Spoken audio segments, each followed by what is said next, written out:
Well, let's get ourselves some food. I love this machine. Really, Mr. Chickles, this is amazing. As much mushroom stew as we like. Well, I must thank you just hugely. We just put our bowl in here, some mushrooms, and there we've got our stew. Well, I cannot be happier, seriously not. And if you want to know how to build this one as well, then stick here for the tutorial. Ladies and gentlemen.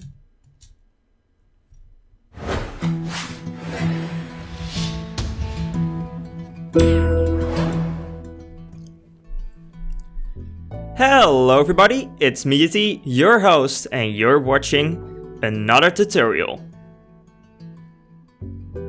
So, how are you doing today? Well, I hope you're having a really good day, cause it's time for another tutorial. Right here, in front of me, we have got my design for a mushroom farm. This is a very simple mushroom tower, which you can stack infinitely high.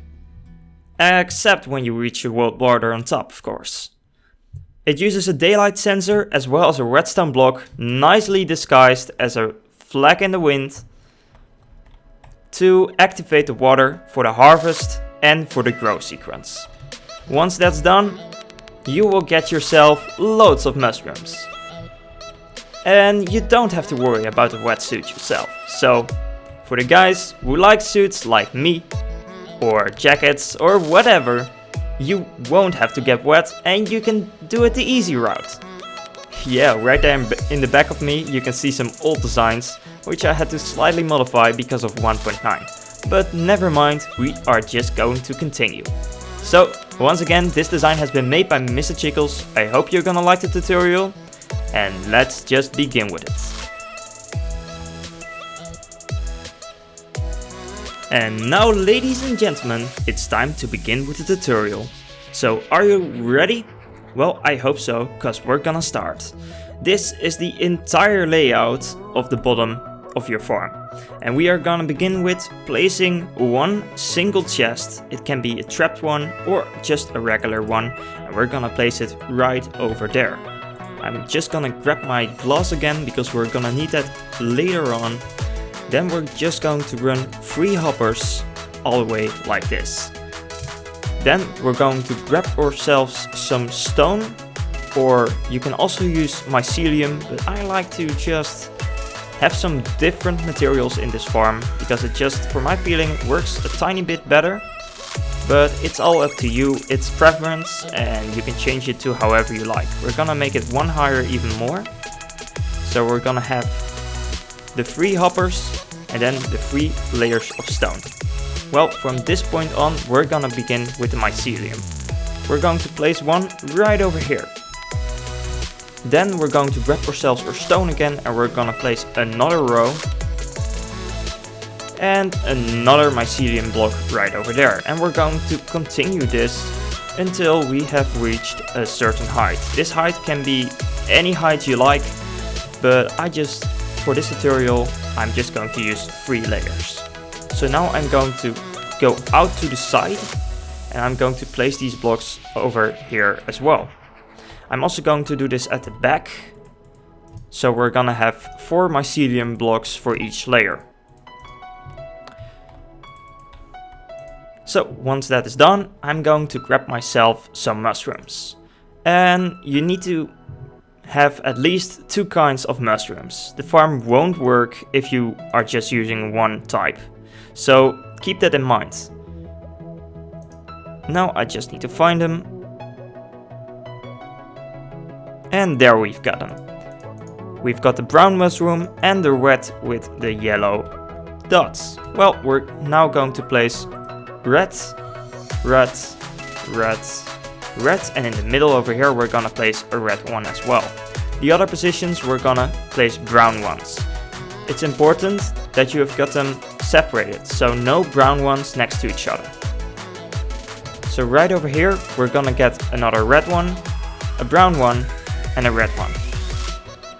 So now we've got all our mushrooms in place, and we're just going to build a little surrounding around the farm.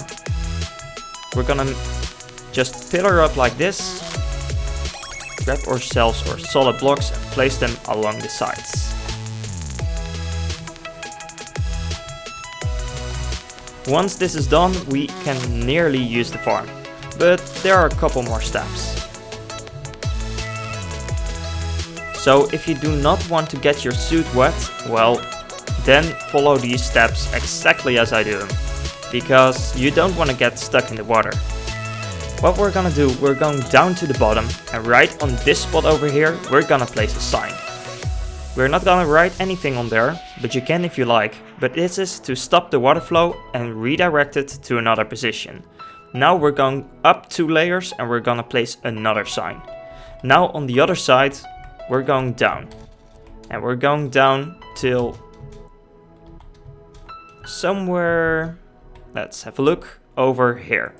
We're gonna place a sign and this will prevent the water from flowing into there. So now we've got the water, which will start right over here. So we're gonna remove this block and replace it with a dispenser.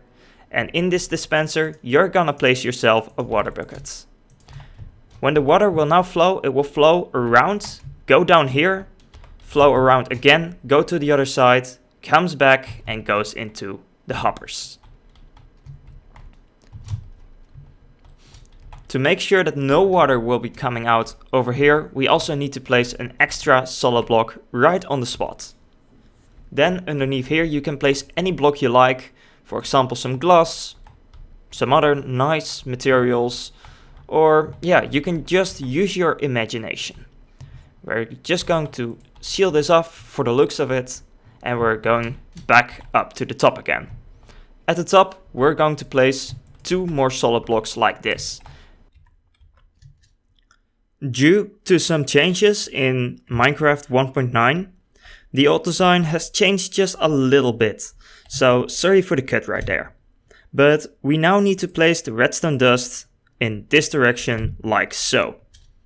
Then we're just going to place ourselves a cobblestone wall right over there with a sticky piston on top with a redstone block as well. As you will see, the water will extend. You can walk down to see if the water is flowing correctly, or just throw some stuff in the water. Then we're just going to place our daylight sensor right on top of there, and you'll see that it extends, reactivates it, and now the water is gone. So how will this work? Well, when it is daytime, this device will not be growing. It will be collecting the resources.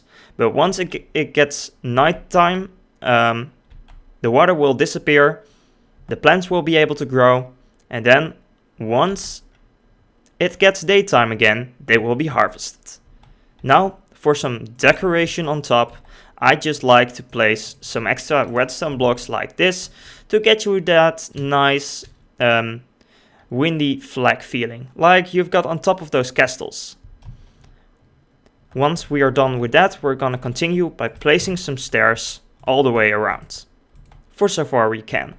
Then we're just going to place some solid blocks right in the middle, and there you've got your farm. Your entire mushroom farm is done. Now you can collect your brown as well as red dot mushrooms without getting a wetsuit. How amazing is that? Well, I hope it's amazing enough for you. So this was me, GT, your host, and I really hope you liked it. And if you did, be sure to follow up the experience next time. Because guys, I'm signing out for this week, and I see you in the next one. Bye!